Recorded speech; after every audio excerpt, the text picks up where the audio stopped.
My wife, who is 29 years old and beautiful, told me she wants to have relationships outside of our marriage. She was very clear about it, and it was easy for me to understand. To start things off, I had planned a fancy dinner at one of our favorite fancy restaurants. I made sure everything was perfect, with nice white tablecloths and a great selection of wine. I even bought her a diamond necklace she had been hinting at, spending almost $1,000 on it. But I didn't know I would soon need to make that money back. During dinner, I could tell she was feeling uneasy. Our usual relaxed conversations had a bit of tension. She seemed distracted, looking around the room like she was searching for something or someone. Normally, when she looked at me, her gaze was steady, but now it wandered without focus. Finally, after we finished the main course and had more wine, she brought up what was on her mind. "Honey, there's something I've been thinking about for a while now, and I think it's time to talk about it." I stopped, carefully putting my wine glass down. What could she be talking about? Her tone had changed, becoming serious like she does when something important is on her mind. I started thinking about what she might say. Was she going to say she was ready to have a baby? We had talked about it before, agreeing to wait until we were more settled in our careers and finances. Well, we'd achieved those goals, and I was excited about the idea of starting a family. But her avoiding eye contact suggested it was something else. Normally, when you talk about starting a family, you're all smiles and can't look away from each other. But that night, something was off. "Honey, we need to talk," Andrea began, a serious look on her face that told me this wasn't just any conversation. "I've been thinking a lot, and this is really important to me," she continued, her voice trembling a bit. "I need to find out more about who I am outside of us. I think it'll help me be a better partner for you in the long run." I was stunned, my mind spinning. "What are you saying?" I asked, trying to keep my voice steady. I leaned forward, trying to catch her eye, but she wouldn't look at me. "I want to see other people, Rob. I want us to be okay with this, to avoid hurting each other down the line." That hit me like a ton of bricks. My heart started pounding and I could feel my face getting hot. "What do you mean by other people?" I demanded, needing her to spell it out for me. My voice was louder now, filled with a mix of disbelief and anger. "Are you talking about dating other men?" She paused, biting her lip. "Yes, that might be part of it," she finally said. The room spun around me. "You're telling me you want to date other men and you expect me to be okay with it?" I couldn't keep the frustration from boiling over. "Andrea, how could you think this is okay?" She reached across the table, trying to grab my hand, but I pulled away. "I love you, Rob. That hasn't changed. I just need to explore this part of me. It's something I have to do." Her words felt like a betrayal, and no matter how calmly she tried to explain, I couldn't wrap my head around it. As we sat there, the noise of the restaurant fading into the background, I realized our lives might never be the same again. "What on earth are you talking about, Andrea?" I couldn't keep the shock out of my voice. "You want to have an affair, and you expect me to just nod and agree while you go off with other men? Jesus Christ!" My words were louder than I intended, and I could feel the stares of other diners burning into us. "Keep your voice down, honey," Andrea hissed. "We don't need the whole place listening in." It hit me then. She'd picked this crowded restaurant on purpose, figuring I wouldn't make a scene in public. She had set me up, and I was completely caught off guard. My stomach turned and I felt sick, like I might throw up everything we'd just eaten. The only thing I could think to ask was, "Why, Andrea? Why other men?" I pressed on, needing answers. "What does explore yourself even mean? Are you saying you want to sleep with other men? Are you leaving me?" She looked at me, her eyes soft but firm. "No, Rob, I'm not leaving you. There are a lot of reasons why I feel I need to do this. Please believe me when I say I love you deeply. You're my soulmate. I see a future with us, growing old and starting a family. But right now, there are things I'm missing, things I need to find out about myself. I'm asking you just for a few months to let me explore this. After that, I'll be all yours again. I promise." Her words were supposed to be reassuring, but they hung in the air between us, heavy and uncertain. Could I really accept this? Could our marriage survive it? The thought tormented me as I sat there, trying to digest what she was asking of me. This had to be the worst thing I could imagine. During our 5th anniversary dinner, my wife blindsided me by saying she wanted to start seeing other men. She expected me to just accept this, nodding as if nothing was wrong, and promised that afterwards, everything would go back to normal like nothing happened. She even claimed it would make her a better wife. I was speechless. My mind a complete blank, and I couldn't even breathe right. Feeling like I was in some sort of dream, I stood up, placed my napkin neatly on the table, and finished my wine in one gulp. Without a word, I put the glass down, turned around, and walked out. "Honey, where are you going?" she called after me. "I don't know," I answered without turning back, "but you should probably take a cab home." I made my way out of the restaurant, found my car, and just drove. I didn't have a destination in mind. I just needed to get away. My head was pounding, the pain starting from the back of my skull and spreading everywhere, making it hard to think about anything else. I drove aimlessly, lost in the noise of the engine and the blur of the passing streetlights. Time and place didn't matter anymore. The next morning, I woke up in my car, my head pounding and my surroundings unfamiliar. I got out, stretched, and looked around, trying to convince myself last night was just a bad dream. First things first, I desperately needed to use the bathroom and find a huge cup of coffee. I also needed a plan before I could even think about going home. After taking care of business behind a nearby bush, I got back in the car, fired up the engine, and headed out in search of that much-needed coffee. I found a small diner, ordered breakfast with my coffee, and sat down to think things through. Letting my wife have relationships with other men was off the table. It would definitely be the end of our marriage. Despite everything she said last night, I couldn't shake the feeling that she wasn't the woman I thought I married. Maybe she was having some kind of breakdown, dreaming up ideas that were completely out of touch with reality. I'm no psychiatrist, just a guy who's incredibly confused right now. I checked my phone, which I had turned off sometime during the night. Turning it back on, I saw several texts and missed calls from Andrea. She was worried about where I was and how I was doing. Right then, I didn't feel ready to go home or to talk to her, but I knew I couldn't avoid it forever. I decided not to answer her messages just yet. After gulping down several cups of coffee and digging into a hearty breakfast of eggs and bacon, I sketched out a basic plan for what to do next. It was time to deal with the situation waiting for me at home. When I pulled into the driveway, Andrea rushed out the front door, her face filled with worry. "Honey, where were you all night? I was so scared thinking you might have had an accident or something worse," she said, trying to kiss me. I stepped back and said firmly, "Andrea, I need to shower and freshen up. After that, we need to sit down and really talk about this exploring yourself idea you mentioned last night." I walked past her and headed straight to the bedroom to get out of the suit I'd been wearing all night. I took a long, hot shower, using the time to rehearse what I needed to say. Doubts swirled in my mind. I had to figure out if I still had a wife, or if this was her way of saying goodbye. Maybe this was just a test to see how committed I was. Trying to understand what she was thinking was driving me crazy. I loved her. No question. I married her, didn't I? We had a big, beautiful wedding and celebrated with a trip across Europe. I had never even thought about being with another woman. I was all in. But now it seemed like she wasn't on the same page. Luckily, we didn't have kids, which made things a bit simpler. Whether or not that would change depended entirely on how the next few days and weeks unfolded. After changing into clean clothes, I headed into the kitchen to fix myself another cup of coffee. I grabbed a notepad and a pen, noticing Andrea sitting at the kitchen island, her eyes locked on me. I tried to appear calm, but inside my emotions were in turmoil. Coffee in hand, I took a seat across from her. I started, "All right, Andrea, could you please explain again why you want to pursue relationships outside our marriage?" Andrea looked straight at me and said, "Honey, I need to experience validation as a woman. Right now, I don't feel like my needs are being met.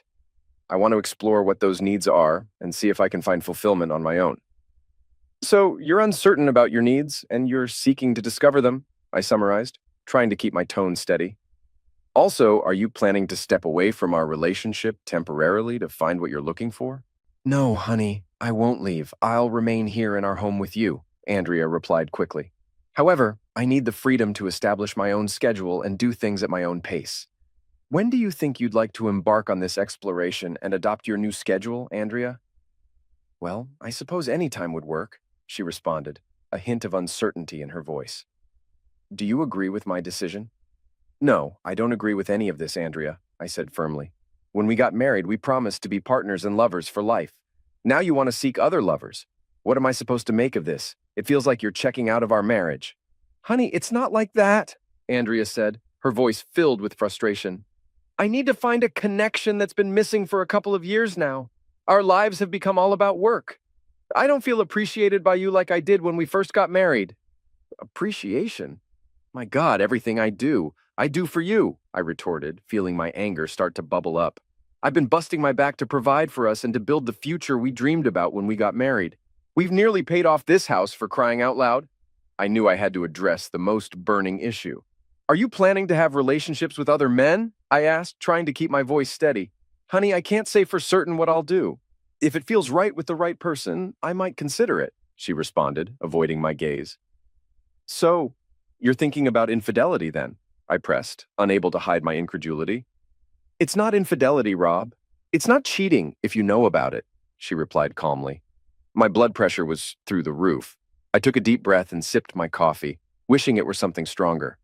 I needed to keep my cool to handle this conversation right. Let me get this straight, Andrea, I said, trying to make sense of it all. You're planning to meet other men, go out with them, and maybe even become intimate. Meanwhile, you'll still be living here with me. Is that correct? Honey, it's not that straightforward. I'm not sure yet, Andrea replied, her voice uncertain. It sounds pretty straightforward to me, I countered. What about us? Are we just supposed to put our marriage on hold? Do you expect us to still be intimate while you're exploring this? Of course, Rob. We're a family, you and me. I love you deeply, and I want us to stay a family. This is just something I need to do for myself, she said, her eyes pleading for understanding. And how often do you plan on doing this, Andrea? Every weekend? Several times a week? Every night? Just how far are you planning to take this exploration? I haven't decided yet, honey. Why are you so focused on the details? Andrea asked, sounding frustrated. Well, I need to know what my life is going to look like while you're out meeting, dating, and being with your new partners. I don't have a girlfriend, Andrea, at least not yet, I said, the last part slipping out more bitterly than I intended. I took a deep breath and exhaled slowly, struggling to contain my anger. Andrea, I need some clarity before we leave here today. Have you genuinely made up your mind about this? Have you considered what this will do to our marriage? Andrea nodded, but she didn't directly answer my question. It appeared she hadn't given much thought to how I might feel. She hadn't considered my opinions. Then she uttered it, the sentence that would shape our future. If you love me, you will let me do this. I responded firmly. If you love me, Andrea, you won't go through with this. This is my ultimatum. Unfaithfulness, even with prior notice, is a marriage breaker. Now my plan needed to take form. Here are my conditions, non-negotiable. If you want to engage with other men, you must move out. I won't share a home with you while you date and have sex with others. Bringing them here is out of the question. You'll have to find alternative accommodation. Honey, where am I supposed to live? Perhaps you can stay with one of your friends, like Jessica from school. You've spent time with her. She's divorced and alone, right? Ask her if you can stay with her for a while. If that doesn't work, you can rent a short-term apartment. You'll be responsible for all expenses, utilities, and your car payment. Andrea worked as a grade 3 teacher in an elementary school and earned a substantial income. I, on the other hand, was a chartered accountant specializing in forensic auditing for a large firm, also enjoying a good income, complete with annual bonuses. From what she had said, it appeared that I wasn't meeting all her needs in our relationship. Andrea seemed to sense my willingness to compromise for the first time as she made eye contact. Thinking she had won, I continued. So, if you're interested in having an open marriage, I suppose I'll need to be patient while you pursue your extramarital affairs. Will you eventually return home to me, Andrea? Honey, of course I will. I love you deeply. You're my husband, and I want us to build a family together. I countered, what am I supposed to do while you're out having intimate relationships with other men? Do you expect me to remain faithful to you? Should I wait for you to finish with your boyfriends and then welcome you back with open arms and love? Have you considered the impact on me at all? I want you as my husband, honey, and only you. Regardless of what I do while I'm away for a while, it won't change my feelings for you once I come back. I want you to be my husband and the father of my children. I couldn't help but find this an odd way of expressing her love.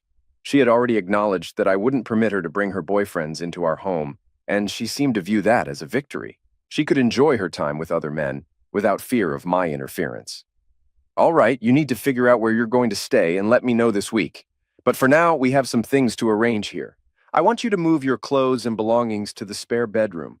I'm not sure I can share the same bed with you at the moment. Your plan is too painful, and I feel like you're leaving me, even if you haven't explicitly said so. So tell me, Andrea, What should I make of all this? Andrea remained silent, possibly starting to realize that I wouldn't simply accept this without question. She might have been taken aback by my request to have her leave our bed, but what did she honestly expect? Did she think I was a complete pushover, ready to passively allow her to run off and have affairs, then return home to play the role of a happily married couple, eventually having children and carrying on with life as if nothing had happened? Not a chance. Andrea happened to be friends with another teacher, Jessica, and I suspected that some of these misguided ideas might be coming from her. Jessica, a divorced grade 4 teacher at the same school as my wife, was caught cheating on her husband with multiple partners, leading to her being kicked out 2 years ago. At 35 years old, Jessica was an attractive woman with an appealing physique. Unfortunately, she had a penchant for sleeping with any man who flashed a smile her way. I had a strong suspicion that Jessica was influencing Andrea's desire to explore herself before starting a family. For me, the reality was simple. If Andrea explored too much, there wouldn't be a family, at least not with me. All that would remain was a divorce. I rose from the table and began walking away. Andrea questioned, "Is that all, Rob? You want me to move out?" "Yeah, for now. Don't misunderstand me, Andrea. I don't want you to go through with any of this. We made a commitment to monogamy when we got married, and you're planning to break that commitment. So what exactly do you expect me to do? Do you think I'll just sit idly by while you engage in relationships with other men? If you want an open marriage, then I suppose I'll have the same option." Andrea was left speechless, and I departed before our discussion escalated into a shouting match. I grabbed my car keys and headed out of the house. "Honey, where are you going?" she called after me. "I'm not certain right now, but don't forget to move your belongings to the spare room and start looking for a place to stay. Remember, you won't be engaging in extramarital affairs until you've moved out," I replied as I left, intentionally slamming the door harder than usual. While I briefly contemplated driving to Jessica's apartment and confronting her, I knew I needed to set aside my anger and frustration for the time being. It was Andrea who had initiated this messed up situation, and she could deal with the inconvenience it brought. Besides, I suspected that Jessica might be more than willing to take Andrea in, and I had to resist the urge to confront her physically. On Monday morning, I was up and out of my office before Andrea even woke up. I had a significant amount of work to do on my plan, considering Andrea's intentions. I had no intention of tolerating her infidelity. Since she seemed to have made up her mind about our marriage, I had to take action. It hurt that she believed she could engage in extramarital affairs, thinking I'd foolishly stand by, let her do it, and then act like everything was fine when she returned. What if she came back with an STD or worse? Pregnant? No way. I wouldn't allow it. Step one was reaching out to my lawyer. My lawyer happened to be a friend who handled various legal matters, such as real estate and wills. I didn't expect him to handle the divorce directly, but he could provide a referral. He did just that, recommending a competent divorce attorney from his firm.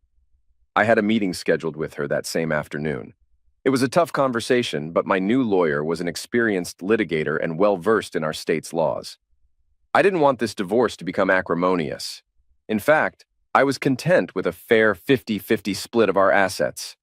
Neither of us had much when we married, and we'd both worked hard to build a comfortable life together, until now.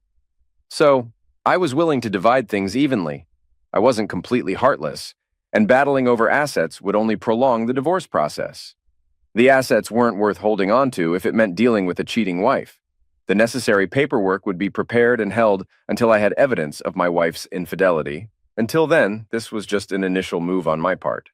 The week seemed to drag on. I made an effort to spend as little time at home as possible, going out every evening, mostly to the gym to relieve stress. I noticed that Andrea was spending a lot of time with Jessica. On Thursday, she informed me that she'd be staying with Jessica for a couple of weeks until she found a more suitable place. I knew it would be a convenient setup for her to be with her boyfriends without any interruptions from me. It seemed like Jessica might be entertaining her own boyfriends simultaneously, turning it into quite a mess. This situation was just incredibly messed up.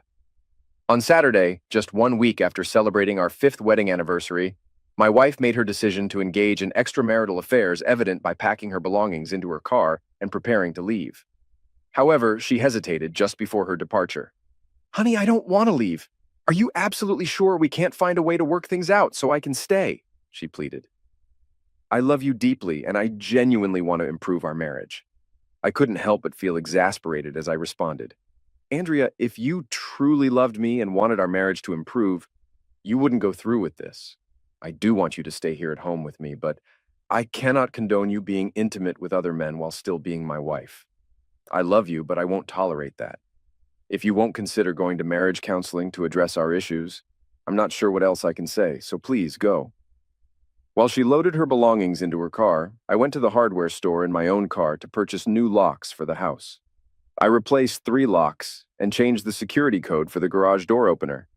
Throughout Saturday night and all of Sunday, I remained at home, staring at the walls, hoping that Andrea would come to her senses and return. The following week proved to be exceptionally challenging for me. I visited the gym daily and took up running again in an attempt to alleviate my stress. At times, I found myself sinking into deep depression, yearning to go to Andrea and beg her to come back. Intellectually, I still struggled to comprehend the fact that my wife was leaving me to engage in extramarital affairs while we remained married. It made me feel like a colossal failure. Was I truly so inadequate that my wife was willing to openly exhibit her infidelity? Apparently, that was the case. I turned to the internet to research the psychology of infidelity and why spouses cheat on each other. I was astonished to discover that approximately 40% of married individuals engage in infidelity. What was even more surprising was that nearly 90% of them choose to stay in their marriages. Often, infidelity is quietly tolerated by the other spouse, especially when children are involved, making it easier for them to accept the unfaithfulness and continue as if it weren't happening. Many wives who cheat claim to still love their husbands and families but seek excitement outside the marriage, something they feel is lacking at home. Many women who engage in affairs express that their homes demand a great deal of effort. The daily grind of maintaining a family, juggling kids' activities, and dealing with mundane chores makes sex and intimacy with their husbands seem dull. They yearn for excitement with a lover who focuses solely on them without immediately discussing kids or errands after sex. Perhaps the key to a successful marriage lies in treating one's wife as if she were having an affair, minus the divorce. Simply enjoy the physical aspect. I contemplated the idea of trying to pick up my wife at the club she and Jessica frequented. People have affairs for various reasons: a lack of sexual satisfaction in the relationship, an absence of passion, or a loss of connection between spouses, sometimes even as retaliation for their partner's infidelity. Some women claim they cheat to salvage their marriages, though I'm skeptical about that. Nevertheless, it's what researchers studying marital infidelity have reported. Marriage is intricate, and relationships require effort. Open marriages, where both spouses consent to having other relationships and sexual partners, seldom survive in the long run. Emotional attachments form, feelings are inevitably hurt, and most couples end up divorcing. Polyamorous marriages are equally complicated, especially when children are involved. The threat of introducing a sexually transmitted disease into the relationship is a constant concern. Personally, I believe monogamy is the best approach in a marriage. If both partners don't agree with it, they should reconsider their commitment to each other or look for different individuals to be in a relationship with. Did I neglect my wife and push her away? Did I fail to provide her with enough attention while I focused on building a life for us? Was I mistaken? I'm uncertain. What I do know is that I felt unhappy about my wife leaving our home to engage in extramarital affairs. She sought things she believed I wasn't providing, but I didn't see her actions leading to an improvement in our marriage. And so, the following week passed by, slowly once more. I refrained from calling my wife, and Andrea only sent one text, requesting that I forward her mail to her new address. Her communication gave no indication of her desire to salvage our marriage. It was all business. Clearly, she was actively pursuing her plan to find a boyfriend, or possibly even 2 for some enjoyment. The thought crossed my mind to tail her from her apartment to wherever she and Jessica were headed just to find out who she was meeting. I drove past the apartment multiple times but resisted the urge to stop. I realized I couldn't subject myself to that. I needed to let her make her decision, or she would never truly be my wife again. With each passing day, the likelihood of her returning diminished. Furthermore, the longer the situation dragged on, the less inclined I was to take her back. A month elapsed with minimal communication between us when, unexpectedly, Andrea showed up at the house unannounced. When her key didn't work in the lock, she rang the doorbell and knocked. I answered the door, maintaining a stoic expression. "Andrea, what brings you here today?"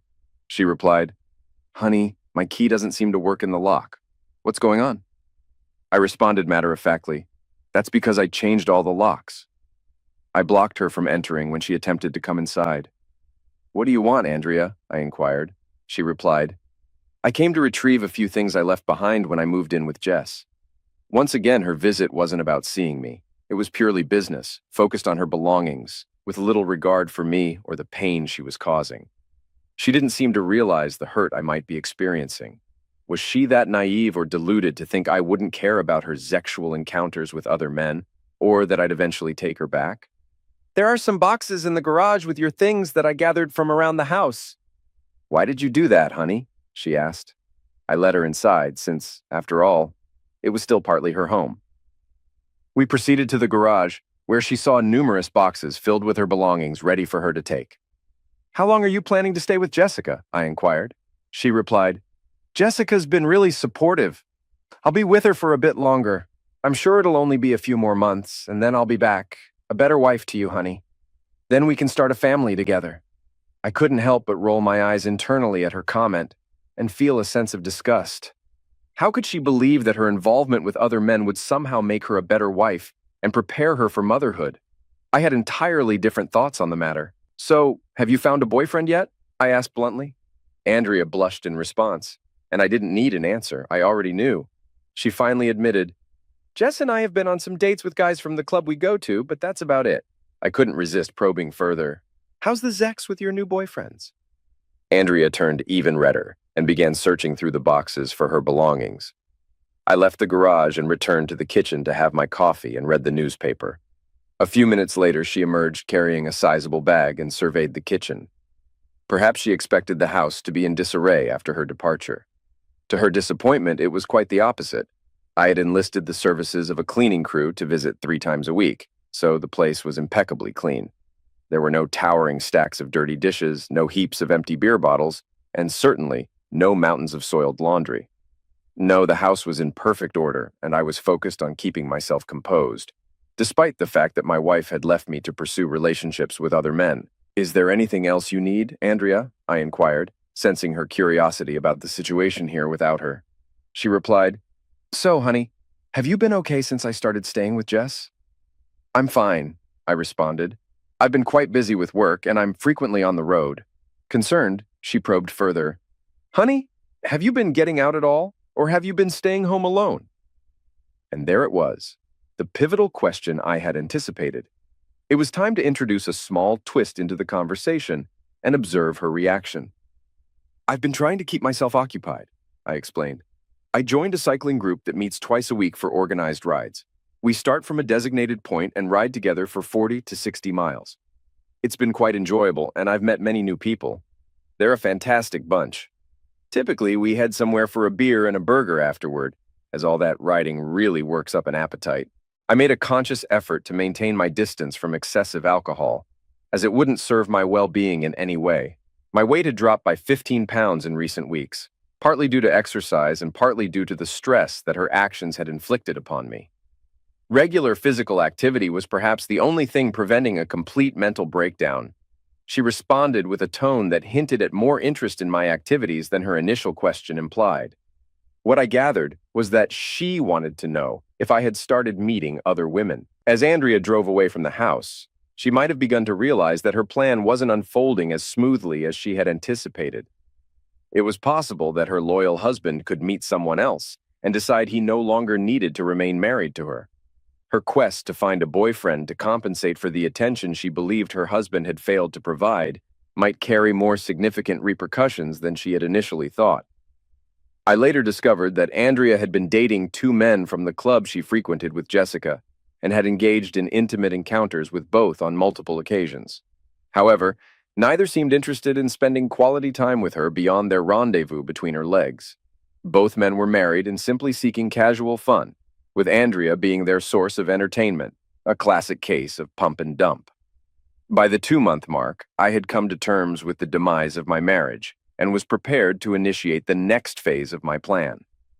Andrea had remained out of contact with me for weeks, clearly indicating that she had no thoughts concerning me or our marriage. She was free to pursue her desires, exhibiting no inclination or desire to return home. Even if she did consider returning, it would come with a myriad of conditions, and I was uncertain whether I would accept her back. Adding to my reservations, I discovered that she had taken a vacation to the Dominican Republic with one of her boyfriends during the school break. They had indulged in a sun-soaked getaway, supposedly working on their tans and other indulgences. If this was her notion of strengthening our marriage through infidelity, well, it left much to be desired. The influence of Jessica's persuasive narratives, depicting me as a neglectful husband who had disregarded my wife, had taken hold of Andrea's mindset before she decided to abandon our marriage. Now, she resided in a two-bedroom apartment with her discontented divorced friend, and her reputation among fellow teachers and family members was deteriorating rapidly. When Andrea's mother discovered that her daughter had ventured to the Caribbean with another man, she reached out to me inquiring about the reason for our separation. She likely assumed that we had been embroiled in marital conflicts. I revealed to her that her daughter had left me to engage in sexual relations with other men, a revelation she found incredulous. I urged her to speak directly with Andrea to ascertain the truth. Andrea's mother engaged her in conversation, asking, "Andrea, why did you leave your home? What's happening between you and Robert? Is he mistreating you?" To this, Andrea replied, "No, Mom. He isn't mistreating me, but he doesn't provide the excitement I currently seek from a man. I don't feel desired or attractive to him. I need that feeling, to feel wanted, so I'm seeking it elsewhere for now. I want to have some fun before Rob and I start a family. I plan to return to him in a few months when he will appreciate me more, and everything will be fine. You'll see." Andrea's mother was taken aback by her response and earnestly cautioned, "Dear, if you engage in extramarital affairs, Robert will not want you as his wife. Cheating on him is the surest way to end your marriage. Do you not comprehend that?" "I know that Rob loves me, Mom," Andrea retorted confidently. "He understands my needs. I'll return home in a few months, perhaps a year at most, and then we'll start a family." "Dear, you must come to your senses and return home now," her mother implored, "or there won't be a marriage or a husband to return to, and there certainly won't be any children with him. Do you understand me?" "Mom, I am confident that Rob loves me," Andrea insisted, remaining resolute in her beliefs. Even her mother's earnest efforts failed to instill reason in her. Therefore, embracing the "what's good for the goose is good for the gander" mentality, I resolved to explore the possibility of a life without her. It had been approximately 3 months since Andrea's departure, and it was time for me to move forward. Summoning the courage, I asked one of the women I knew from cycling for a date, primarily seeking female companionship and a break from the monotonous routine I had endured. Since my wife had moved out, my daily routine consisted of work, the gym, cycling, and sleep, and it repeated day after day as I waited for this madness to come to an end. That was my life. A part of me hoped that Andrea would come to her senses and put an end to this absurdity by returning home. However, that seemed unlikely. I had to confront the reality that she probably wouldn't come back, at least not as the wife I had married or the woman I once knew. It appeared she was savoring her newfound freedom and seeking the excitement and validation as a woman that had been missing from our marriage, echoing the motivation psychologists attribute to married women who cheat on their husbands. So I decided to attempt to arrange a date without coming across as overly desperate or just hitting on someone randomly. That might be too peculiar, I thought. I wanted to become acquainted with the people in my cycling group and have them get to know me before considering inviting one of the women on a date. I wanted it to be a genuine connection, not a pity date. Most of my cycling friends were aware of my separation from my wife, and I suspected that some might even know about Andrea's active dating life. In a city not that large, word tends to get around. When I asked Diane, one of the women in the group, to join me for a tea or a drink, I was pleasantly surprised when she accepted. I suggested going out on a casual Saturday night to a nice place and planned for us to go kayaking on a nearby lake before dinner. I had some experience with kayaking from a few years back, so I knew the ropes. Diane had never kayaked before, but she expressed her interest and we agreed on the plan. So it became a date. We had a wonderful time kayaking, covering around 10 miles over about 3 hours. Afterward, we headed to a charming restaurant for a satisfying meal and drinks. I ordered a craft beer with steak and French fries, while Diane opted for white wine with a pasta dish. It was a relaxed and informal setting, free from any pressure. We wrapped up the evening with ice cream from a waterfront boardwalk stand, and I drove her home. I told her I had a fantastic time, intending to give her a kiss on the cheek, but she surprised me by leaning in and planting a kiss on my lips. It was a delightful and unexpected moment. I didn't want to appear overly eager, so I waited until our regular Tuesday cycling meetup to arrange another date. To my surprise, Diane expressed concern that my lack of contact might have meant I didn't enjoy our time together. I quickly assured her that the opposite was true. I had a fantastic time and truly relished our outing and being in her company. We scheduled a Saturday date, this time for a round of golf. I had read online about the delicate balance of texting and calling to maintain someone's interest. Men who excessively message or call women are often seen as overly needy, which tends to drive women away. So on Friday, I sent Diana a text expressing my anticipation for our Saturday golf game and suggesting a time for me to pick her up, while also offering the option for her to meet me at the golf club if she preferred.